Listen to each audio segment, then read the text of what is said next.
അറക്കലപ്പൂവിന്റെ ഈ വിളി കേൾക്കുമ്പോൾ തന്നെ നമ്മുടെ ഉള്ളിലൊരു രോമാഞ്ചം വരാറുണ്ടല്ലേ? അതേ മച്ചമാരെ, കാത്തിരിപ്പുകൾക്ക് വിരാമമിട്ടുകൊണ്ട് മിഥുൻ മാനുവൽ തോമസിന്റെയും ജയസൂര്യയുടെയും ബിഗ് ബഡ്ജറ്റ് ചിത്രം ആട് 3ന്റെ ട്രെയിലർ അങ്ങനെ പുറത്തു വന്നിരിക്കുകയാണ്. പഴയ ഷാജി പാപ്പനും പിള്ളേരും മാത്രമല്ല, ഇത്തവണ ഒരുപാട് സർപ്രൈസുകളാണ് ഫ്രൈഡേ ഫിലിം ഹൗസും കാവ്യ ഫിലിം കമ്പനിയും ചേർന്ന് ആട് 3 പ്രേക്ഷകരിലേക്ക് എത്തിക്കുന്നത്. ഇന്നത്തെ വീഡിയോയിൽ നമ്മൾ സംസാരിക്കാൻ പോകുന്നത് ഈ ട്രെയിലർ മുന്നോട്ട് വയ്ക്കുന്ന പ്രമേയം എന്താണ്? ഇതൊരു ടൈം ട്രാവൽ സിനിമയാണോ? പ്രേക്ഷകരുടെ പ്രതീക്ഷകൾ എന്തൊക്കെയാണ്? ഏറ്റവും പ്രധാനമായി ആട് 3 ഹിറ്റാകുമോ അതോ പൊട്ടുമോ? സ്കിപ്പ് ചെയ്യാതെ മുഴുവനായി കാണുക കേട്ടോ. രണ്ടു തരം ലുക്കാണ് വരുന്നത്. ട്രെയിൻ ട്രാവലർ ആണെന്ന് പറഞ്ഞിട്ട് ഒത്തിരി വ്യത്യാസമുണ്ടെന്ന് പറഞ്ഞു, പക്ഷെ ഞാനങ്ങോട്ട് പ്രവേശിച്ചില്ല. ഞെട്ടിക്കും.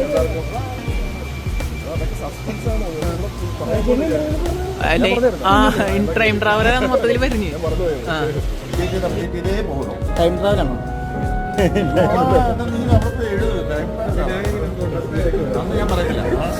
ട്രെയിലർ കണ്ട എല്ലാവർക്കുള്ള ആദ്യത്തെ സംശയം ഇതാണ്: ആട് 3 ഒരു ടൈം ട്രാവൽ സിനിമയാണെന്നുള്ളത്. അതെ, ഇതൊരു pakka time travel epic fantasy comedy ചിത്രമാണ്.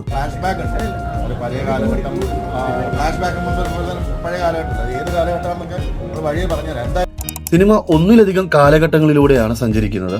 ട്രെയിലറിന്റെ തുടക്കത്തിൽ തന്നെ ജയസൂര്യയെ ഒരു പഴയകാല രാജാവായാണ് കാണിക്കുന്നത്. ഷാജി പാപ്പൻ മാത്രമല്ല, വിനായകന്റെ ഡൂഡ്, വിജയ് ബാബുവിന്റെ സർബത്ത് ഷമീർ, ഷൈജു കുറുപ്പിന്റെ അറക്കലബു, സണ്ണി വെയിനിന്റെ സാത്തൻ സേവ്യർ എന്നിവർക്കെല്ലാം പഴയ കാലഘട്ടങ്ങളിൽ വേറെ റോളുകൾ കൂടിയുണ്ട്. അങ്ങനെയാ കാർന്നവന്മാര് ഞങ്ങളോട് പറഞ്ഞു തന്നിട്ടുള്ളത്. എന്തോ അജ്ഞാതമായ ശക്തി ഇതിനുണ്ടത്രേ. മൈസൂർ റോക്കറ്റ്. ട്രെയിലർ പറയുന്ന ആ രഹസ്യായുധം അല്ലെങ്കിൽ മൈസൂർ റോക്കറ്റ് ഒരുപക്ഷെ ഒന്നാം ഭാഗത്തിലെ നമ്മുടെ പ്രിയപ്പെട്ട നീലക്കൊടിവേലിയുടെ ഉത്ഭവവുമായി ബന്ധപ്പെട്ടതായിരിക്കാമെന്നാണ് ആരാധകരുടെ കണ്ടെത്തൽ. മലയാള സിനിമാ പ്രേക്ഷകർ ഏറ്റവും കൂടുതൽ ആഘോഷിച്ച ഫ്രാഞ്ചൈസിയാണ് ആട്. അതുകൊണ്ട് തന്നെ പ്രതീക്ഷകൾ വാനോളമാണ്. ആട് സിനിമയുടെ ജീവനായ BGMകൾ ഇത്തവണയും തിയേറ്റർ പൂരപ്പറമ്പാക്കും എന്ന് ട്രെയിലർ ഉറപ്പ് നൽകുന്നുണ്ട്. വേണു കുന്നിപ്പിള്ളിയും വിജയ് ബാബുവും ചേർന്ന് നിർമ്മിക്കുന്നതിനാൽ വിഷ്വൽസ് ഹോളിവുഡ് ലെവലായിരിക്കും. വേണമെങ്കിൽ നമ്മുടെ ആവഞ്ചേഴ്സ് സ്റ്റൈല് മൾട്ടിവേഴ്സ് കോമഡി എന്നൊക്കെ പറയാം. എന്നാൽ ചില ആരാധകർക്കെങ്കിലും ഒരു ചെറിയ പേടിയുണ്ട്. ആദ്യത്തെ 2 ഭാഗങ്ങളിലെയും ആ ഒരു നാടൻ റിയലിസ്റ്റിക് കോമഡി ട്രാക്ക് മാറി വലിയൊരു ഫാന്റസിയിലേക്ക് പോകുമ്പോൾ ആ പഴയ വൈബ് നഷ്ടപ്പെടുമോ എന്നതാണ് ആ ആശങ്ക. എങ്കിലും മിഥുൻ മാനുവൽ തോമസിന്റെ തിരക്കഥയിൽ പ്രേക്ഷകർക്ക് പൂർണ്ണ വിശ്വാസമുണ്ട്.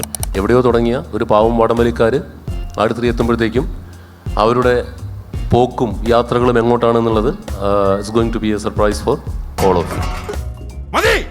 മതിയോ? അത് മതി. ഇനി ഏറ്റവും നിർണായകമായ ചോദ്യത്തിലേക്ക് വരാം: ഈ പരീക്ഷണം വിജയിക്കുമോ? 2026 മാർച്ച് 19 ഈദ് റിലീസായാണ് ചിത്രം വരുന്നത്. ഈ ദിവസം തന്നെയാണ് ദുരന്തറിന്റെ 2ാം ഭാഗം ഇറങ്ങുന്നത്. മാത്രമല്ല, യാഷിന്റെ ടോക്സിക് മാർച്ച് 19 റിലീസ് പ്ലാൻ ചെയ്തിരുന്നത്.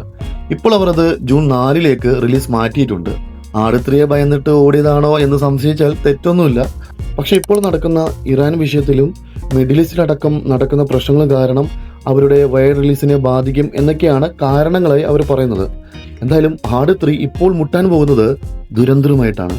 2 അന്യഭാഷാ ചിത്രങ്ങൾ വരുന്നു. അതിലൊരെണ്ണം ഫസ്റ്റ് പാർട്ട് ഹിറ്റായ സിനിമ തന്നെയാണ്.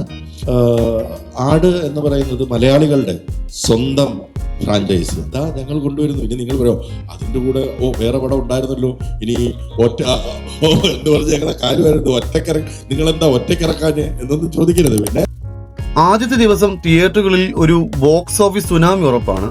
ടൈം ട്രാവൽ എലമെന്റും ഷാജി പാപ്പിന്റെ കൗണ്ടർ കോമഡികളും വർക്കൗട്ട് ആയാൽ മലയാള സിനിമ കണ്ട ഏറ്റവും വലിയ ഇൻഡസ്ട്രി ഹിറ്റുകളിൽ ഒന്നായി ആട് 3 മാറും. ടൈം ട്രാവലും ഫാന്റസിയും സാധാരണ പ്രേക്ഷകർക്ക് കണക്ട് ആയില്ലെങ്കിലോ ആദ്യ ഭാഗങ്ങളിലെ ആ സിമ്പിൾ ഹ്യൂമർ ഈ വലിയ ബജറ്റിനിടയിൽ മുങ്ങിപ്പോവുകയോ ചെയ്താൽ അത് സിനിമയെ നെഗറ്റീവായി ബാധിക്കാം. പക്ഷെ ഒരു കംപ്ലീറ്റ് ഫാമിലി എന്റർടൈനർ ആയിരിക്കും ഇതെന്ന് ട്രെയിലർ ഉറപ്പ് നൽകുന്നുണ്ട്. എന്തായാലും ഷാജി പാപ്പന്റെയും പിള്ളേരുടെയും ഈ വൺ ലാസ്റ്റ് റൈഡ് തിയേറ്ററുകളെ പൂരപ്പറമ്പാക്കും എന്ന് തന്നെ നമുക്ക് വിശ്വസിക്കാം. ആട് 3യുടെ ട്രെയിലർ കണ്ടിട്ട് നിങ്ങൾക്ക് എന്ത് തോന്നി? നിങ്ങളുടെ പ്രതീക്ഷകൾ എന്തൊക്കെയാണ്? അതോടൊപ്പം ട്രെയിലറിൽ നിങ്ങൾ ശ്രദ്ധിച്ച ഹിഡൻ ഡീറ്റെയിൽസ് താഴെ കമന്റ് ബോക്സിൽ അറിയിക്കുക. വീഡിയോ ഇഷ്ടപ്പെട്ടാൽ ലൈക്ക് ചെയ്യാനും ചാനൽ സബ്സ്ക്രൈബ് ചെയ്യാനും മറക്കരുത്. മറ്റൊരു കിടിലൻ വീഡിയോയുമായി കാണാം. ബൈ.